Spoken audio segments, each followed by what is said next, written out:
Bienvenue, cher créateur de réalité.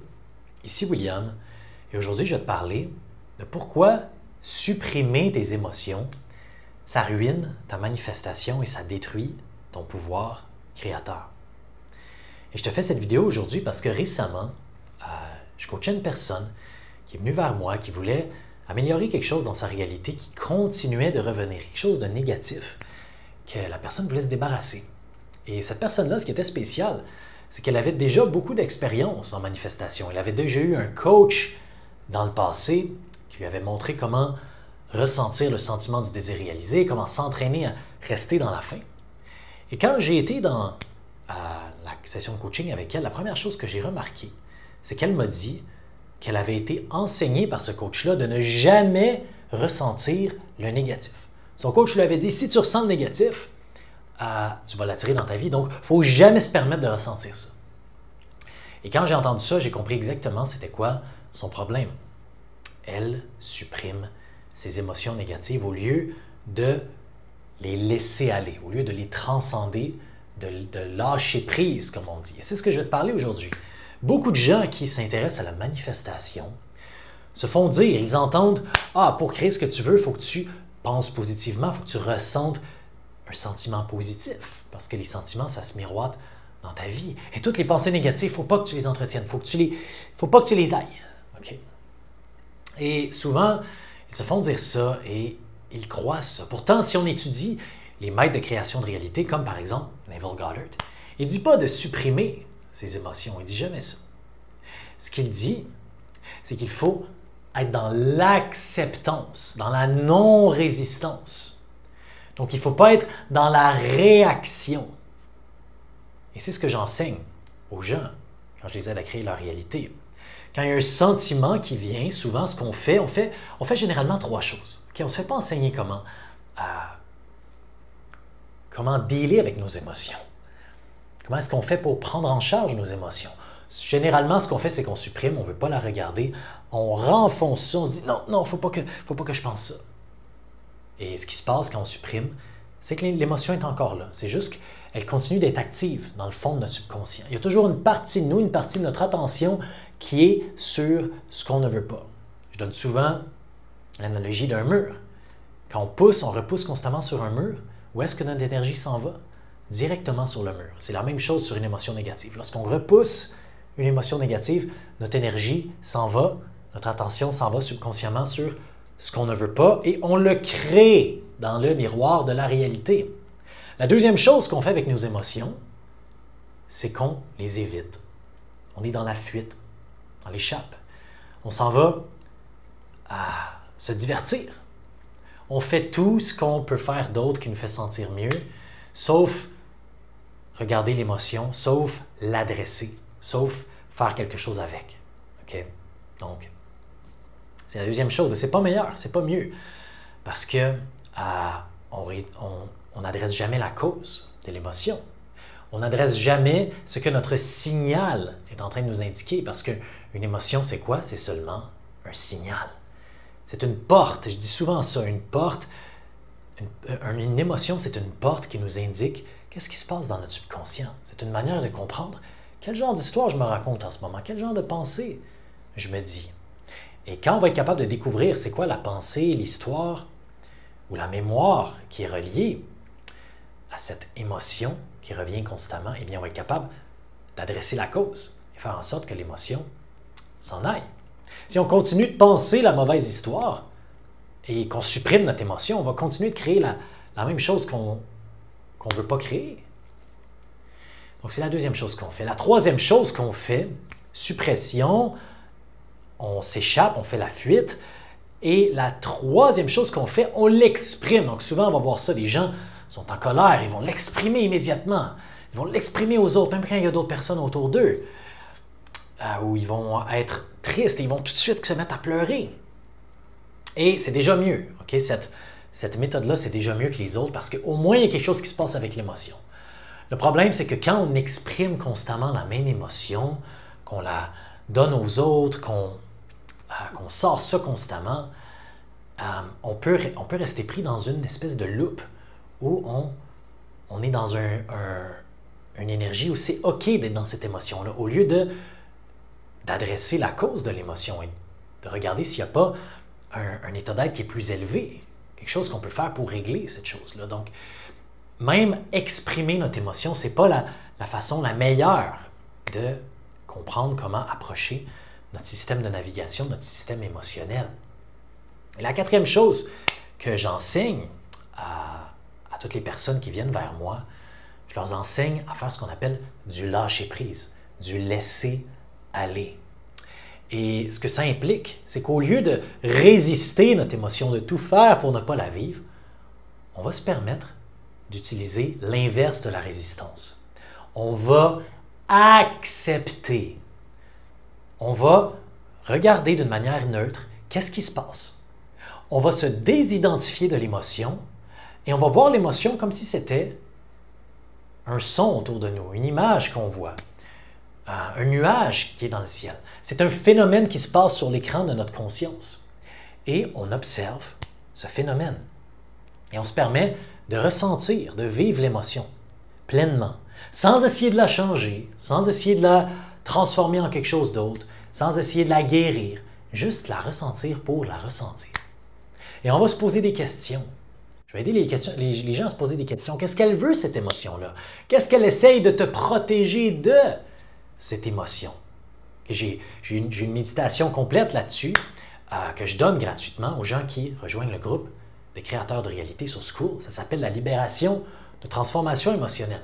Et ça, c'est quelque chose qui peut t'aider à lâcher prise. Mais règle générale, quand on se permet de vivre nos émotions intérieurement, de les ressentir, sans nécessairement les exprimer, se permettre de vivre l'émotion jusqu'à ce qu'il n'y ait plus rien à ressentir, ce qui se passe, c'est que c'est comme si le barrage qui retenait toute l'eau est levé.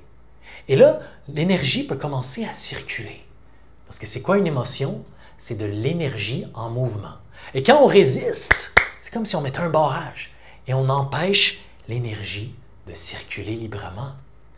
Donc quand on pratique l'acceptation, on pratique de ressentir, d'accepter, eh bien, l'émotion peut enfin commencer à circuler et on a de l'espace, on a un vide qui est créé pour pouvoir enfin focaliser sur ce qu'on veut à la place. Donc, on utilise notre émotion négative pour comprendre c'est quoi le schéma de pensée, c'est quoi la croyance en arrière, c'est quoi que je suis en train de focaliser dessus subconsciemment qui me fait sentir comme ça. Et qu'est-ce que j'aimerais? Ensuite, on se focalise sur l'émotion. Okay? On ne va pas dans les pensées tout de suite. On va dans l'émotion en premier. Parce que si on adresse le mental en premier, on va faire des loupes. On ne va jamais trouver la réponse. Parce que quand on ressent une émotion négative qui revient constamment, c'est quelque chose qui est dans notre aura. C'est déjà quelque chose qui est créé. Okay? Je vais t'expliquer ça un petit peu plus tard avec le schéma de l'échelle des émotions, l'échelle de la conscience. On va aller plus en profondeur là-dessus. Mais c'est une énergie qui est accumulée. Ça fait longtemps que tu la supprimes. Donc, il y a un certain travail à faire au niveau de l'émotion avant d'aller jouer dans les histoires, les pensées. Okay? Si tu vas tout de suite dans les histoires, les pensées, tu vas peut-être même... Ton mental va te créer d'autres histoires pour justifier le sentiment que tu ressens. Souvent, c'est ça qu'on fait. On a un sentiment, puis là, on cherche des raisons, on cherche des histoires. Et on en trouve plein. On en trouve même des nouvelles. On en invente. Tandis que c'est nous qui sommes responsables de ce qu'on se sent en ce moment. Notre état d'être naturel, et tu vas le voir, je vais t'en parler, c'est la paix, c'est la joie. Okay? C'est le bien-être. Si on se sent, par exemple, dans la peur, dans l'apathie, dans le chagrin, c'est parce qu'il y a quelque chose qu'on crée intérieurement, quelque chose qu'on pense, il y a quelque chose qu'on focalise dessus qui nous fait sentir lourd. Et nous, ce qu'on doit faire, c'est qu'on doit arrêter d'être dans le mental pendant un petit moment et on focalise juste sur l'émotion. Où est-ce que c'est dans le corps? C'est quoi sa forme? C'est quoi sa texture? Comment ça nous fait sentir? OK, on se désidentifie, on l'observe de l'extérieur. On se permet de le ressentir. Et puis, on le laisse aller. Et généralement, c'est trois choses qui nous font rester pris dans des états d'être négatifs. Notre désir de vouloir contrôler, qui est en fait un manque de contrôle. Notre désir de vouloir l'approbation, qui est en fait un manque d'approbation. Et notre désir de chercher la sécurité à l'extérieur de nous, qui est en fait un manque de sécurité. C'est des mouvements à l'intérieur de nous qu'on fait qui nous font sentir d'une certaine manière. Et là, je ne veux pas aller trop loin là-dedans. OK? Je veux juste t'introduire au fait que supprimer, ce n'est pas la bonne manière, la bonne stratégie. Si en ce moment tu supprimes, donne-toi tout de suite l'intention de commencer à être curieux envers tes émotions, de commencer à les observer, à accepter comment tu te sens. Et en faisant ça, non seulement tu vas arrêter de créer du négatif dans ta vie immédiatement, mais tu vas pouvoir commencer à laisser cette chose-là qui a été enfouie dans ton subconscient, la faire sortir et commencer à pouvoir être en mesure de la changer, de la laisser aller, mais pouvoir la changer pour quelque chose de nouveau. Et tu peux faire ma méditation, ça va t'aider à faire ça. Ici, je te mets l'échelle de la conscience. Ça, là, ça a été un concept incroyable. Quand j'ai appris ça, ça fait peut-être 7 ans que j'ai tombé là-dessus. C'était le premier livre de Frederick Dodson. Je parle souvent de Frederick Dodson, c'est mon auteur préféré. Il y a un livre sur l'échelle de la conscience. Malheureusement, ce n'est pas en français.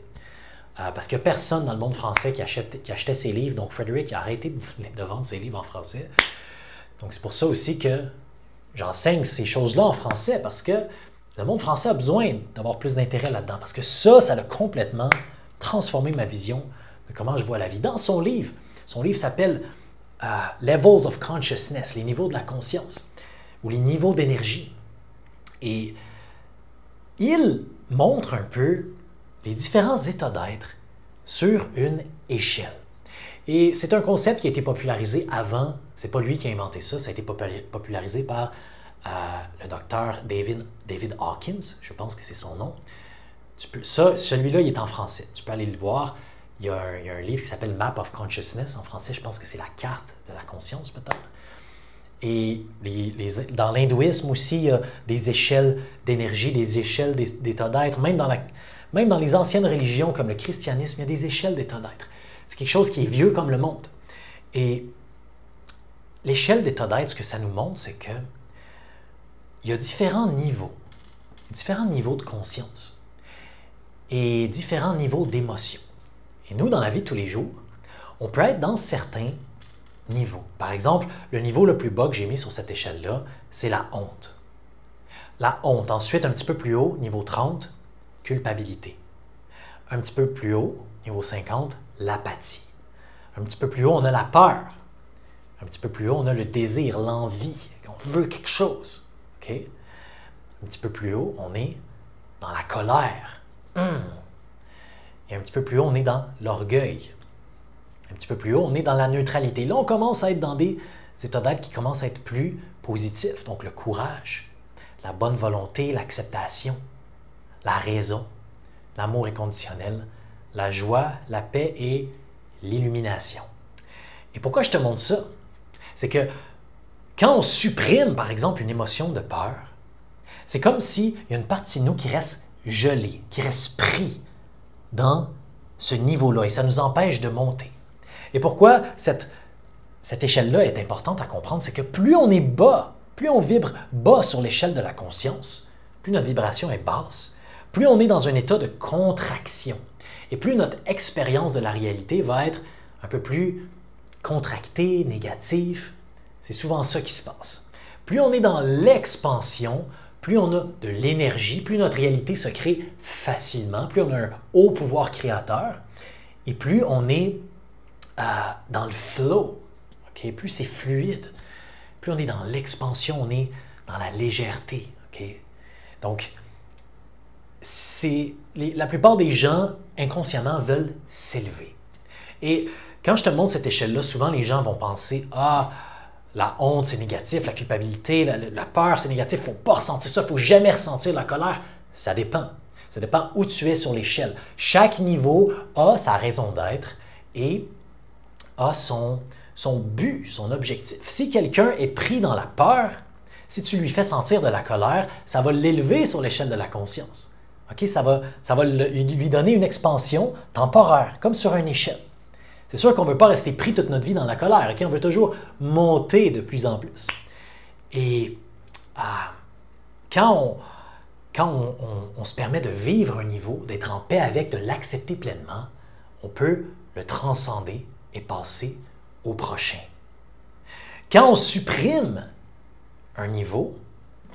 Par exemple, si on supprime la peur, on ressent de la peur par rapport à notre réalité, et là on la supprime, on ne veut pas la vivre, on est en train de geler notre énergie.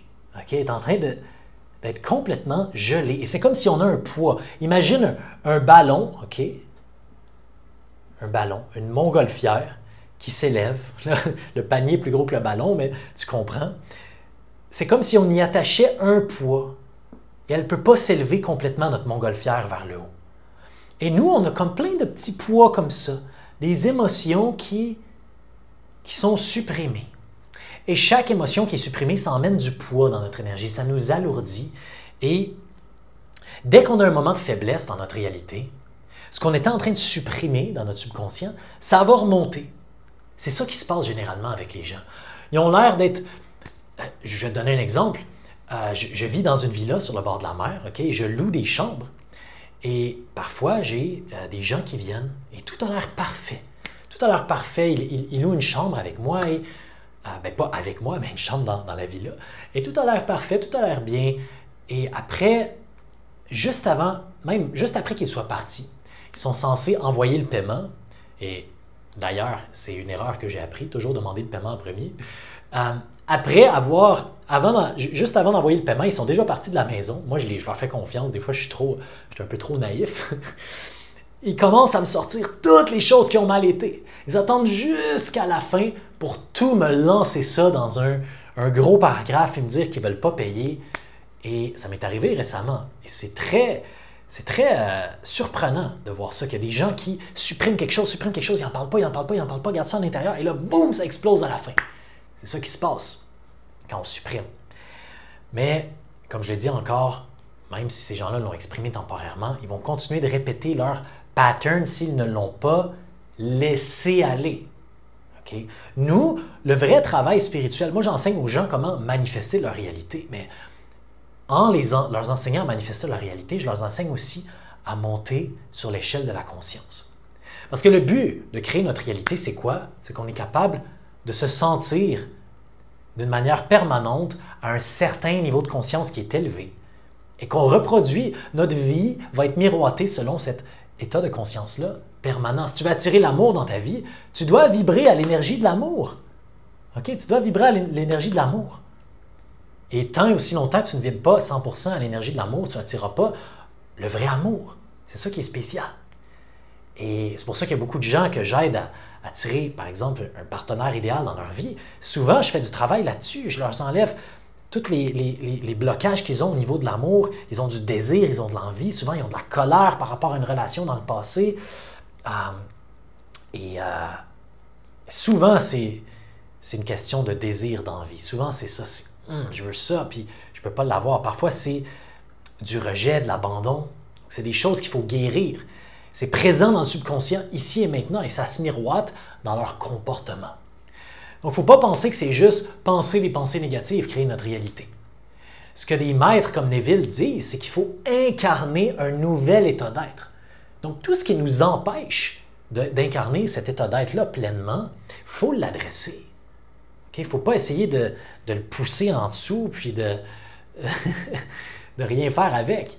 C'est possible, ok, je dois le dire, parce que c'est possible que si on est juste focalisé sur le nouvel état d'être et qu'on est complètement en synchronisation avec et qu'on continue de le nourrir à tous les jours, c'est possible que ça devienne tellement dominant que ça devienne plus gros que toutes ces choses-là et que toutes ces petites roches-là, ça se disparaisse. C'est possible parce que l'esprit, quand il est concentré, il est puissant.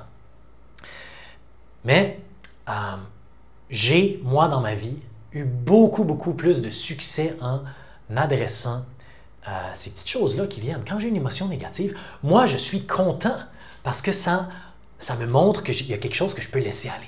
Plus je laisse aller dans ma vie, plus je me sens léger dans la vie de tous les jours, plus je me sens connecté à mon vrai moi, plus je me sens connecté à l'énergie de la joie, l'énergie de la paix, l'énergie de l'amour. Et plus c'est facile pour moi de manifester naturellement en ayant des pensées positives. J'ai plus besoin de me forcer à ne pas avoir des pensées négatives parce que quand on laisse aller des programmes, des habitudes de pensée, parce que ces vibrations-là, c'est juste des programmes, des habitudes de pensée. C'est l'ego qui a la croyance fondamentale dans la séparation Hein, on pense qu'on est séparé des autres et on veut survivre.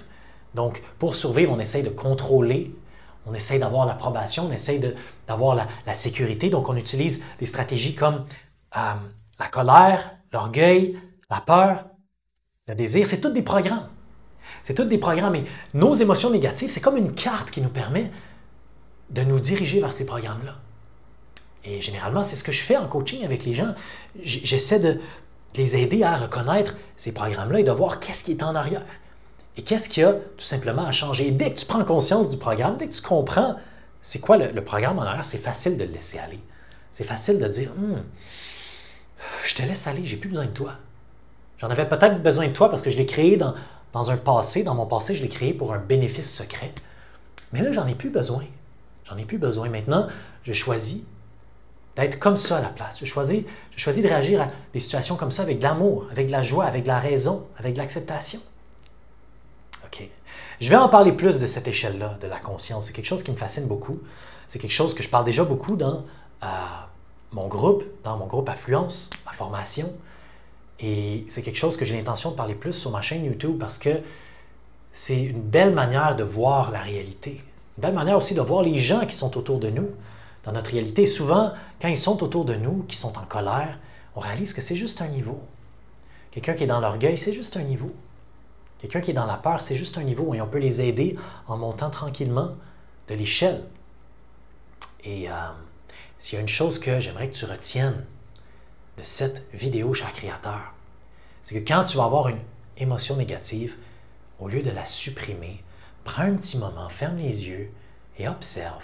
Observe-la. Permets-toi de la vivre temporairement. N'aie pas peur. Ça ne va pas se créer dans ta vie si tu le vis un petit peu temporairement. Okay? Si tu le ressens pendant 5-10 minutes, c'est correct. Parce que de le ressentir, ça va permettre à ce qu'elle sorte. Tu vas voir, l'énergie va commencer à bouger dans ton corps, va commencer à s'en aller. Si tu veux plus d'aide là-dessus, vraiment, je te recommande ma méditation. Ma méditation gratuite dans le groupe Les créateurs de réalité sur School. Transformation émotionnelle. Ça va t'aider à commencer à faire ce processus-là. Moi, ça a été un game changer pour moi. C'était un game changer qui m'a emmené non seulement plus de manifestations dans ma vie, plus facile. C'est plus facile parce que je suis dans le lâcher-prise. Et quand je suis dans le lâcher-prise, l'univers ou la source peut créer pour moi bien plus facilement. Mais ça m'a emmené du bien-être. C'est ça, moi, que j'aime le plus enseigner aux autres. C'est comment être bien intérieurement, peu importe ce qui se passe autour de toi. Et quand tu es bien intérieurement, par toi-même, peu importe les circonstances, là, tu peux vraiment jouer le jeu de la vie, le jeu de la manifestation, le jeu de la création, parce que tu as atteint le vrai but du jeu, qui est la joie, qui est la paix, qui est l'amour inconditionnel, et peut-être pour certains d'entre vous, si vous voulez vous rendre là, l'illumination. Mais ce n'est pas nécessaire. Donc, je vous remercie, cher créateur. Je dois arrêter parce que ma copine est en train de me dire qu'elle veut aller quelque part. Mais je vous remercie pour votre écoute. Et quand je dis illumination, ce n'est pas nécessaire, c'est parce que je dis que dans cette vie, je ne pense pas que tout le monde doit être illuminé. Mais je pense que c'est bien que la plupart des gens se rendent dans un état d'être constant de joie, de paix, d'amour inconditionnel. Je pense qu'on peut tous se rendre là et créer un environnement, une terre qui est remplie d'êtres qui vibrent à cette belle vibration. Cher créateur, je te remercie pour ton écoute et je te souhaite une belle création, une belle découverte intérieure, une belle découverte dans ton subconscient. Et si tu veux rejoindre le groupe pour faire ma méditation, fais simplement cliquer. Le lien est dans la description. Je vais laisser peut-être un commentaire avec le lien. Et on se voit à la prochaine vidéo. À bientôt.